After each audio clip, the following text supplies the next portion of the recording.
Well, what I've said is I don't believe that we've had enough jobs created and industrial benefits done out of the F-35. Here in Canada this week to in part pitch Saab's Gripen fighter jet is now heading home, with the Fed still weighing whether to pull out of a planned purchase of dozens of American-made F-35. Friends, welcome back to the channel. What I've said is I don't believe we've had enough jobs created or enough industrial benefits out of the F-35 contract. It's not enough here in Canada. That wasn't just routine political grumbling. That was a signal flare.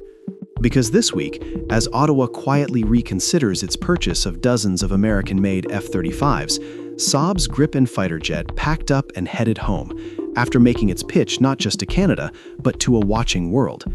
And then something bigger happened. Portugal, a founding member of NATO in 1949, one of the original 12 signatories, walked away from an F-35 evaluation and chose the Gripen instead.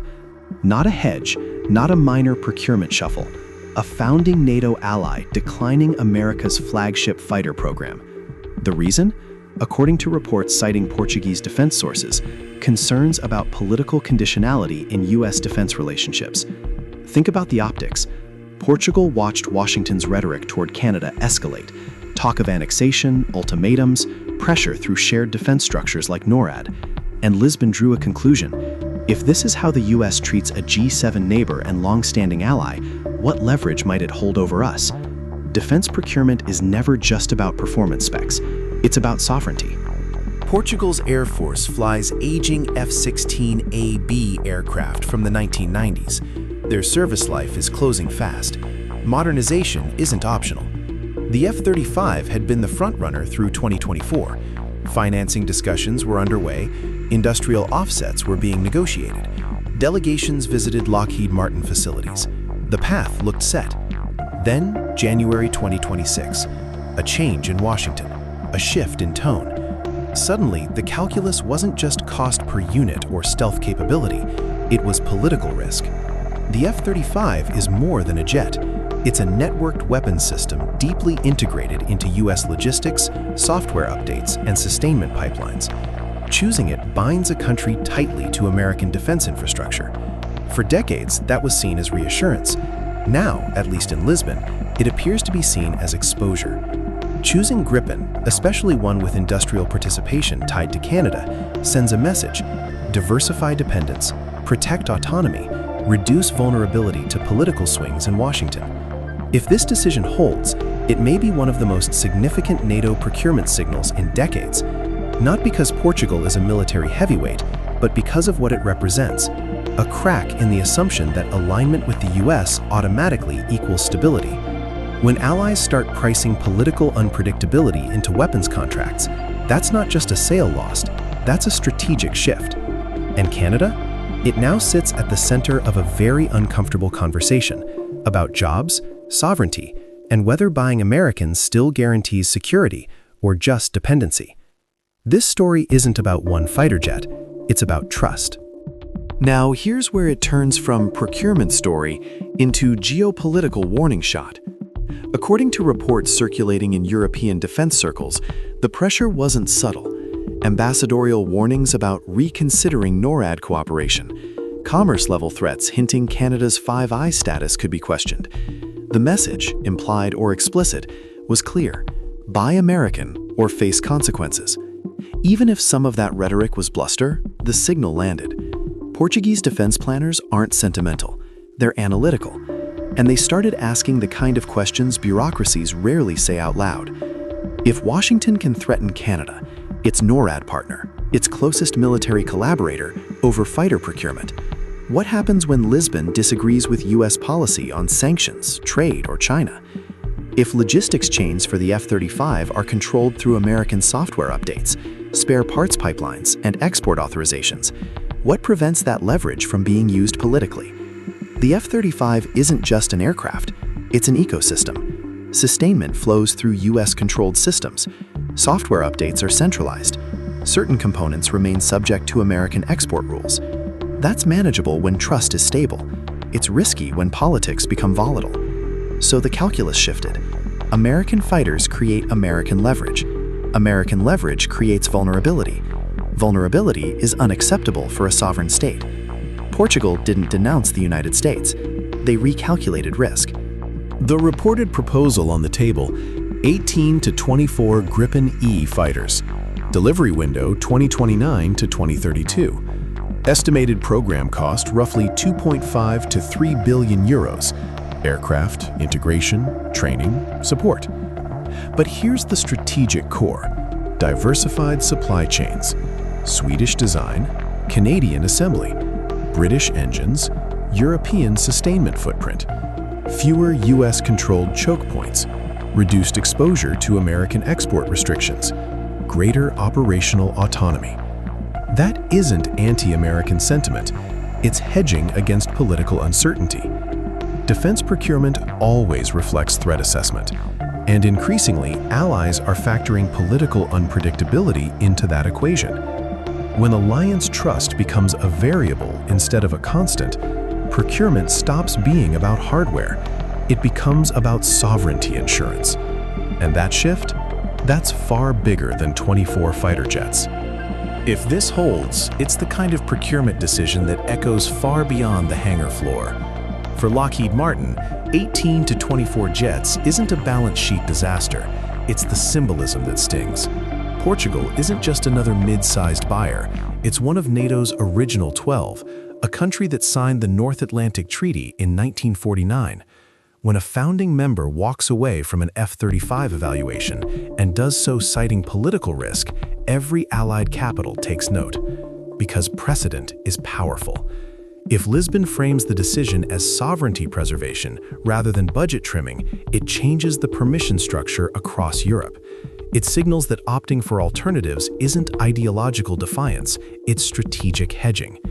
And the reasoning matters more than the aircraft count. Portugal didn't publicly position this as a cost play, though the Gripen is generally cheaper to acquire and operate. It didn't argue raw capability comparisons. The underlying logic, as reported, centered on political exposure, that volatility in Washington introduces risk into tightly integrated US-controlled systems. That's the real story, not stealth versus multi-role performance, leverage versus autonomy. The F-35 ecosystem is deeply integrated, centralized logistics management, software dependencies, multinational sustainment pools. Those features are strengths inside a stable alliance framework. They become pressure points if political trust erodes. If allies begin interpreting integration as vulnerability, that's a structural challenge for the entire model. Now, zoom out. Several countries outside Western Europe have already opted for Gripen variants, including nations in Latin America, Eastern Europe, and Asia. But a Western European NATO founding member making that choice reframes the debate inside the alliance core. Spain is an obvious case to watch. Madrid needs to replace aging FA-18 fleets. Iberian defense coordination is routine. If Portugal demonstrates that a non-US fighter can be fielded without operational penalty or diplomatic fallout, Spanish planners gain political cover. Italy's situation is more complex. Rome is an F-35 partner with domestic assembly involvement, but cost overruns and program debates have been ongoing there for years. A mixed fleet approach, retaining F-35s while diversifying with European platforms for certain roles, becomes easier to justify when another NATO member has already crossed that bridge. France, of course, never joined the F-35 program. It operates the Rafale and champions European strategic autonomy. Portuguese diversification strengthens Paris's long-standing argument. NATO membership does not require uniform American hardware. This isn't a collapse of alliance unity. NATO has always fielded mixed equipment, but what shifts here is the narrative logic. If the stated cause of a procurement pivot is political unpredictability from Washington, that's blowback, whether intentional or not. Pressure meant to reinforce alignment can end up encouraging insulation. Defense decisions are rarely emotional.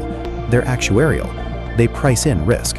If political volatility becomes a line item, procurement becomes a referendum on trust. And when trust starts showing up as a vulnerability in spreadsheets, the consequences don't stay confined to one contract. What Portugal's decision underlines is simple. NATO can function with diverse procurement serving a common defense, but alliances are about trust as much as capability. That debate has already been bubbling in Germany, where Berlin is evaluating the F-35 both for nuclear sharing roles and as a replacement for aging aircraft. Significant political constituencies there have expressed unease about deeper dependence on U.S. systems given recent American political volatility under President Trump and its impact on allied relations. Portugal's public move away from the F-35, explicitly linked to concerns about U.S. unpredictability, gives those voices real-world validation and makes arguments for alternatives more credible in German domestic politics. Germany might still procure a batch of F-35s for specific NATO missions, but a broader fighter fleet renewal could shift toward a mix: Saab's Gripen from Canadian production, additional Eurofighters from European lines, or even other regional platforms. Whatever the path, Washington's market shrinks if sovereign autonomy becomes a procurement priority. Countries like the Netherlands and Denmark remain committed to the F-35, but their decisions were made under assumptions about allied reliability that recent political behavior, from tariff threats to public spats, has called into question. If Washington's leverage over F-35 logistics and support becomes perceived as a political weapon, Portugal's precedent shows alternatives do exist and that shifting away from U.S. dependency is possible without abandoning NATO. Portugal's choice also validates Canadian manufacturers specifically. Lisbon could have ordered European-built Gripens, but the emphasis on Canadian production matters. It signals that a factory in Montreal isn't just serving Canada, it's capable of supplying NATO partners looking to maximize sovereignty. That symbolism cuts both ways, buying from a nation resisting external coercion rather than from the one applying it. And on the economic side, the logic is straightforward. A multi-billion euro program cycle operating costs far lower than the F-35s means Portugal can get modern capability and maintain national control. Lower per-flight costs, fewer restrictions on training and maintenance, and European-focused weapons and support chains all reinforce operational independence. In other words, capability and autonomy for less, rather than capability with strings attached. That's not ideological opposition, it's strategic calculation, and increasingly, it's a calculation others in NATO are watching closely.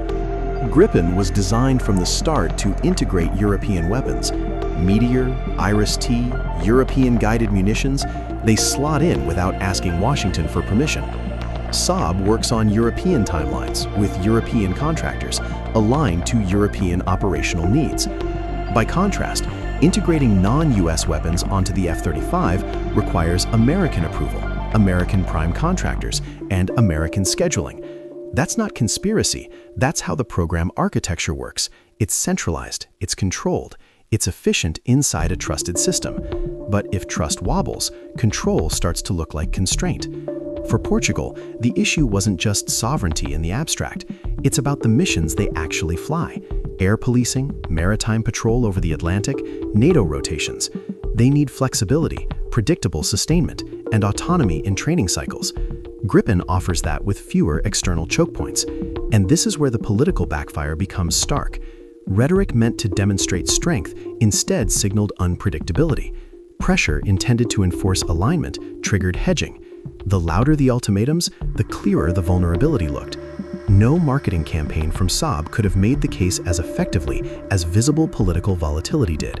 Every public threat reinforced a single conclusion: tightly integrated US-controlled systems carry political risk. That doesn't mean American equipment is inferior.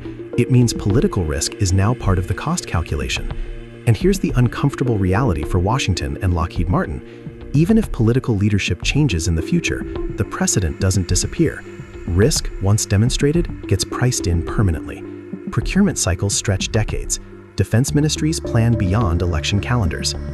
Portugal's reported decision signals something bigger than one lost sale. It signals that sovereignty has become a primary procurement variable inside NATO's core, not just in smaller or non-aligned states. 8 countries now operating or selecting Gripen variants, more evaluating alternatives. That doesn't dismantle NATO, it diversifies it. The alliance isn't collapsing, it's recalibrating, balancing integration with autonomy. And once allies learn that diversification is possible, that alternatives are viable, that operational independence can coexist with alliance commitments, that knowledge doesn't get unlearned. This isn't triumph.